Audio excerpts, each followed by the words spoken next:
जनवरी में होगी मनपा चुनाव की धूम। 3 चरणों के कारण आचार संहिता की कालावधि होगी लंबी। राज्य के स्थानीय निकायों की चुनावी प्रक्रिया 3 चरणों में पूरी किए जाने की योजना बनाने के काम में राज्य चुनाव आयोग जुटा हुआ है। इसके अनुसार मुंबई सहित 29 मनपा के चुनाव जनवरी 2026 में होने की विश्वसनीय जानकारी सूत्रों ने दी है। दीपावली के बाद तुरंत पहले चरण में यानी नवंबर में स्थानीय स्वराज संस्थाओं के चुनाव की रणभेरी बजेगी।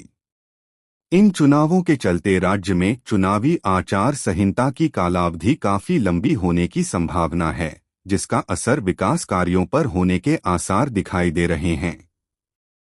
उल्लेखनीय है कि मपना, नगर पालिका, नगर पंचायत, जिला परिषद और पंचायत समितियों के चुनाव काफी लंबे समय से अटके हुए थे। अब इन चुनावों को आगामी 31 जनवरी से पहले पूरे करवाए जाने के निर्देश सुप्रीम कोर्ट ने राज्य चुनाव आयोग को दिए हैं।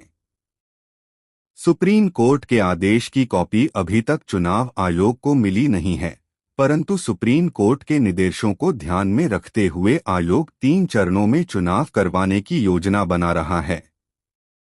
आयोग के सूत्रों से मिली जानकारी के अनुसार पहले चरण में नगर परिषद और पंचायत समितियों के चुनाव होंगे। दूसरे चरण में नगर पालिका और नगर पंचायतों का चुनाव कार्यक्रम घोषित किया जाएगा और अंतिम चरण में 29 महानगर पालिकाओं का चुनाव कराने का निर्णय चुनाव आयोग ने लिया है। इस संबंध में अधिकृत प्रस्ताव जल्द ही राज्य सरकार को दिया जाएगा। इस प्रस्तावित चुनाव कार्यक्रम की अन्य जानकारी भी आयोग के माध्यम से राज्य सरकार को दी जाएगी। मुंबई और अन्य 19 महानगर पालिकाओं में चुनाव की तैयारी के लिए फिलहाल काफी समय है, लेकिन जिला परिषद और नगर पालिका के लिए आवश्यक सभी चुनावी तैयारियां अंतिम चरण में हैं। इसके चलते पहले 2 चरणों में इन चुनावों को करवाया जाएगा। आगामी अक्टूबर महीने के अंत तक मुंबई महानगर पालिका और अन्य महानगर पालिकाओं की वार्ड संरचना का कार्य पूरा होने के आसार हैं। विदित हो कि जिला परिषद और मनपा के चुनाव के संबंध में विगत कई महीनों से संभ्रम की अवस्था थी।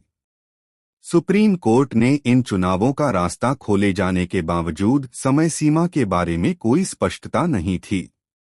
अब समय सीमा तय किए जाने से प्रशासकीय और राजनीतिक हलचलों को गति मिल गई है। प्रारूप वार्ड संरचना को अंतिम रूप देने की प्रक्रिया शुरू होने से इच्छुकों और समर्थकों की उम्मीदें जवां हो गई थी।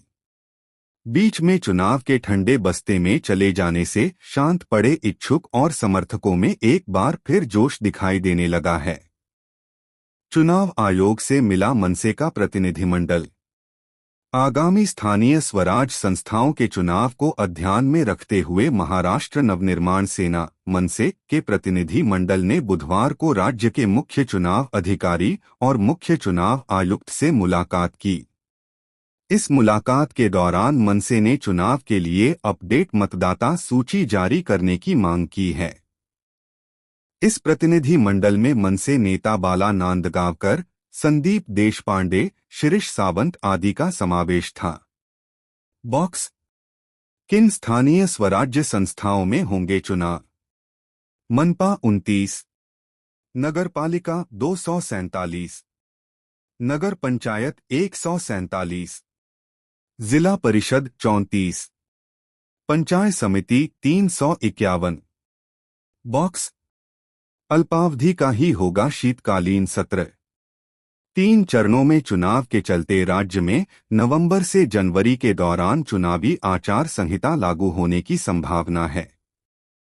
अर्थात यह चुनावी आचार संहिता संबंधित स्थानीय स्वराज संस्था क्षेत्र में ही लागू रहेगी। इसके अलावा राज्य सरकार का शीतकालीन सत्र भी कम समय के लिए ही चलाए जाने की संभावना है।